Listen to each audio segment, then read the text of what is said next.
نحمدہ و نصلی علی رسولہ الکریم اعوذ باللہ من الشیطان الرجیم بسم اللہ الرحمن الرحیم۔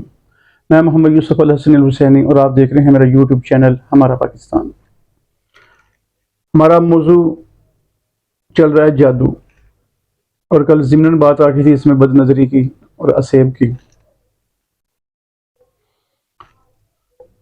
آج میں آپ سے بات کروں گا اسیب، کیونکہ یہ ایک عام شکایت ہے ہمارے معاشرے کے اندر، تقریباً پورے معاشرے کے اندر یہ شکایت عام ہے کہ ہر دوسرا گھرانہ اس چیز کی شکایت کرتا نظر آتا ہے، یا اس معاملے پہ بات چیت کرتا نظر آتا ہے کہ ہمارے گھر میں سایہ ہے جی، اسیب ہے جی، فلانی جگہ پہ سایہ ہے جی، فلانے گھر میں سایہ ہے جی، فلانے کمرے میں ایسا ہے جی، فلانے کمرے میں ایسا ہے۔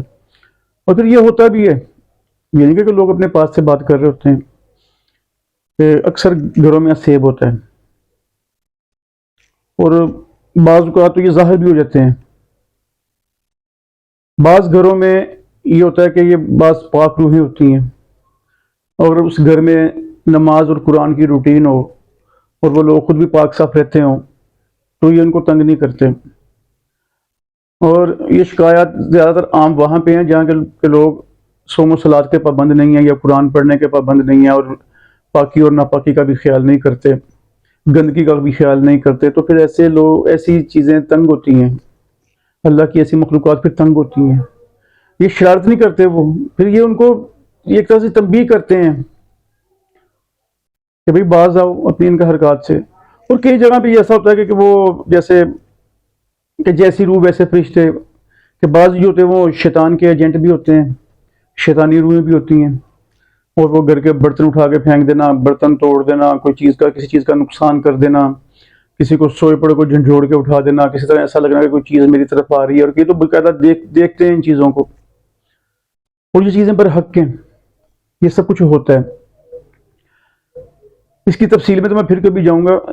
آج میں آپ کو بتاؤں گا کہ پرانے سے بھی پرانا سیب ہو، کسی گھر میں ہو، کسی جگہ پہ ہو، کسی کمرے میں ہو، کسی دکان مکان میں ہو، کہ پرانے سے پرانا بھی سیب بھی کیوں نہیں ہے، تو وہ انشاءاللہ اللہ کے فضل و کرم سے، اللہ کے پاک کلام کی برکت سے، اس گھر سے مکان سے دکان سے کمرے سے ہمیشہ کے لیے چلا جائے گا۔ لیکن بات پھر وہی ہے کہ آپ کو خود سیکھنا ہوگا، بجائے اس کے کہ آپ کسی عامل کو بلائیں۔ میں اس میں ایک بات کی وضاحت کر دوں کہ میں عامل حضرات، یہ جو علماء کرام ہیں، علماء حق ہیں، یہ جو خطیب حضرات ہیں، یہ جو قرآن پڑھانے والے لوگ ہیں اور حدیث نبی صلی اللہ علیہ وسلم کی تبلیغ کرنے والے اور تعلیم دینے والے لوگ ہیں، ان سے اگر آپ کوئی کبھی دم کراتے ہو اور ان سے کوئی عمل کرواتے ہو، ایسا کوئی معاملہ ہو جاتا ہے، ان کو اپنے گھر میں بلاتے ہو، کوئی عمل کراتے ہو، تو میں اس کے خلاف نہیں ہوں، میں بالکل بھی، یہ روا ہے اور یہ ثابت ہے، اور اس کے لیے آپ ان کو معاوضہ بھی دے سکتے ہیں، کہ اس کی بھی وضاحت اور صراحت موجود ہے اللہ کے نبی صلی اللہ علیہ وسلم کی احادیث کے اندر، کہ دم کرانا اور اس دم کا اگر وہ معاوضہ طلب کرتا ہے تو وہ معاوضہ دینا، یہ سب روا ہے۔ لیکن بات چیت پھر اپنے موضوع سے ہٹ جائے گی، پھر کبھی انشاءاللہ اس کے اوپر پوری تفصیلی گفتگو کروں گا۔ بات ہے اسیب۔ اگر کسی گھر میں اسیب ہے اور آپ نے اس کے اثرات سے بچنا ہے، تو اس کے لیے اللہ کی پاک کتاب میں اور نبی صلی اللہ علیہ وسلم کے ارشادات کی روشنی میں بڑے ہی آسان سے عمل ہیں، اور جو سب سے مجرب چیزیں میں آپ کو وہ بتاتا ہوں، جو سب سے مجرب عمل ہیں، ذکر اذکار ہے، میں وہ بتاؤں گا آپ کو، کہ جس گھر میں آپ کو یا جس کمرے میں آپ کو اسیب کا خدشہ ہے کہ یہاں اسیب ہے، تو وہاں آواز بلند اذان دیں، جس طرح مؤذن مسجد میں اذان دیتا ہے نماز کے لیے بلانے کے لیے، وہی اذان آپ نے دینی ہے اپنے گھر میں، اپنے اس کمرے میں، اور اس گھر کے اگر 10 کمرے ہیں تو 10 کمروں میں آپ کو اذان دینی ہے، اس کے صحن میں بھی کھڑے ہو کے آپ کو ایک دفعہ اذان دینی ہے انشاءاللہ۔ اگر وہ اسیب کوئی ایسا ہوا کہ مثلا جیسے کہ دین سے ہٹ کے یا کوئی شیطانی روح ہوئی، تو وہ تو اذان کے کلمات سے ہی چلے جائے گی۔ اور پھر اس کے علاوہ علماء کرام بتاتے ہیں، مقدار مختلف ہے اس میں، لیکن جو زیادہ تر علماء کرام کا بیان ہے وہ آیت الکرسی کے بارے میں، 41 دفعہ آیت الکرسی صبح کے وقت اور 48 وقت شام کے وقت، اور صبح سے مراد لے لیں آپ فجر کی نماز کے بعد، اور شام سے آپ مراد لے لیں مغرب کی نماز کے بعد، 41 دفعہ آیت الکرسی اس کی تلاوت کی جائے اس گھر کے اندر۔ اور یہ اس کے لیے 40 دن کا پیریڈ بتایا جاتا ہے، وقت بتایا جاتا ہے، اور انشاءاللہ 40 دن سے پہلے ہی آپ کو پتہ چل جائے گا کہ اللہ کی خاص رحمتیں اور برکتیں نازل ہوگی اس گھر کے اندر، اس گھرانے کے اندر. اور اگر اس کو زندگی کا معمول بنا لیا جائے تو یہ تو پھر افضل ترین ہے. قرآن پاک کی عظیم ترین آیت، اور اس کو آپ معمول بنا لیں اپنا. اور علماء کرام اس کے بارے میں 41 دفعہ کی تعداد بتاتے ہیں، اور 313 بھی بتایا گیا اس کے بارے میں. 313 کا فگر بھی ہے کہ اس کی تلاوت 313 مرتبہ کی جائے. یہ بہت مجرب ہے.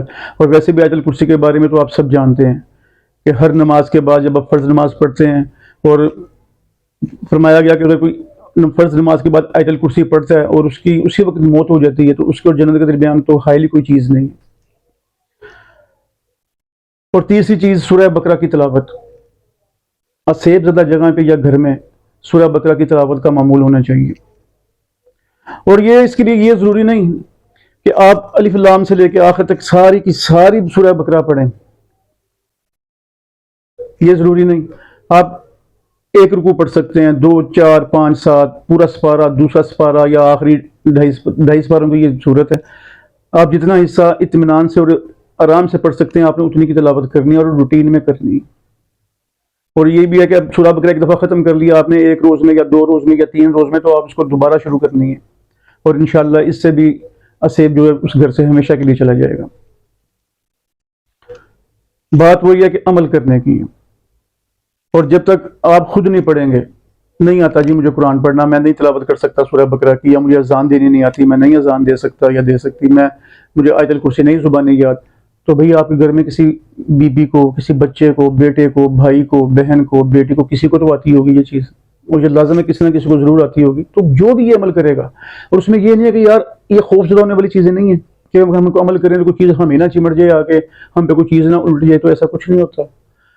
یہ قرآن اللہ تعالیٰ کی پاک ذات نے فرمایا کہ یہ شفا اور رحمت ہے مومنین کے لیے، مسلمانوں کے لیے. یہ سراسر شفا ہے اور سراسر رحمت ہے. ہاں یہ ظالموں کے لیے. اور ظالم کون؟ جو ناانصافی کرنے والے ہوں، کیونکہ ہر چیز کا ایک اپوزٹ لفظ ہوتا ہے، اور ظلم کے اپوزٹ کیا ہے؟ انصاف. یعنی کہ جو ناانصافی نہیں کریں گے، جو انصاف نہیں کریں گے وہ ظالم ہوں گے، جو ایمان پہ نہیں ہوں گے وہ ظالم ہوں گے. کفار کے بارے میں بھی یہ لفظ استعمال کیا گیا. تو ظالم جو ہے اس کے لیے صرف خسارہ ہے قرآن، اس کے لیے نقصان ہے. یہ اللہ تعالیٰ کا فرمان ہے. اور جب آپ قرآن پڑھو گے، آیت الکرسی پڑھو گے، سورہ بقرہ پڑھو گے، یا کسی بھی سورت اور آیت کی تلاوت کرو گے قرآن پاک کی، تو یہ سراسر شفا اور رحمت ہے. یہ اللہ آپ کا محافظ بن جاتا ہے. اللہ اپنے فرشتے نازل کر دیتا ہے اپنے بندیوں کی حفاظت کے لیے. اور اس کو معمول بنائیں زندگی کا. اس سے انشاءاللہ العزیز عمروں میں بھی اضافہ ہوگا، صحت میں بھی اضافہ ہوگا، کاروباروں میں بھی اضافہ ہوگا، رزق میں یعنی کہ اضافہ ہوگا، اور اللہ تعالیٰ کا خاص فضل آپ کو نظر آئے گا. اور انشاءاللہ اپنا بیان جاری رکھوں گا میں. اور اگر آپ کو میری ویڈیوز پسند آئیں تو اس کو سبسکرائب کریں اور شیئر کریں. وما علینا الا البلاغ المبین، وآخر دعوانا ان الحمد للہ رب العالمین. پاکستان پائندہ باد.